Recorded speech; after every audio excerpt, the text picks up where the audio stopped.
ইউরোপে শীতের আগমনের মধ্যে একটি বড় খবর আসছে। রাশিয়া ও ইউক্রেনের মধ্যে 5 বছর মেয়াদী গ্যাস পরিবহন চুক্তির সময়সীমা শেষ হয়েছে। তবে ইউরোপের পক্ষ থেকে এই বিষয়ে এখনও কোনো প্রতিক্রিয়া জানানো হয়নি। রাশিয়ার রাষ্ট্রায়ত্ত গ্যাস কোম্পানি গাজপ্রম এক বিবৃতিতে জানিয়েছে, ইউক্রেন বারবার চুক্তি নবায়ন করার প্রস্তাব প্রত্যাখ্যান করেছে, যার কারণে 2025 সালের 1 জানুয়ারি থেকে ইউক্রেনের ভূখণ্ড ব্যবহার করে গ্যাস সরবরাহের কোনো আইনি বা কৌশলগত সুযোগ আর নেই। মস্কোর স্থানীয় সময়কাল সকাল 8টা থেকে ইউক্রেনের মধ্য দিয়ে ইউরোপে গ্যাস পরিবহন বন্ধ হয়ে গিয়েছে বলে জানিয়েছে গাজপ্রম। ইউক্রেনের জ্বালানি মন্ত্রী জার্মান গালুশচেঙ্কো জানিয়েছে, দেশটির জাতীয় নিরাপত্তার স্বার্থে রাশিয়ান গ্যাস পরিবহন বন্ধ করা হয়েছে। তিনি বলেছেন, এই সিদ্ধান্ত ইউক্রেনের জন্য একটি বড় পদক্ষেপ, কারণ রাশিয়া আর আমাদের ভূখণ্ড দিয়ে গ্যাস পরিবহন করতে পারবে না। বর্তমানে ইউক্রেন রাশিয়া থেকে বছরে $80 কোটি গ্যাস পরিবহন ফি হারাচ্ছে, যা এক বড় ক্ষতি। অন্যদিকে গাজপ্রমও প্রায় $500 কোটি হারাতে পারে।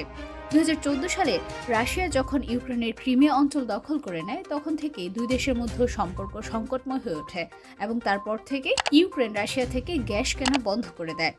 ইউক্রেনের জ্বালানি মন্ত্রী এই পদক্ষেপকে ঐতিহাসিক ঘটনা বলে উল্লেখ করেছেন এবং বলেছেন যে রাশিয়া তাদের বড় বাজার হারাচ্ছে।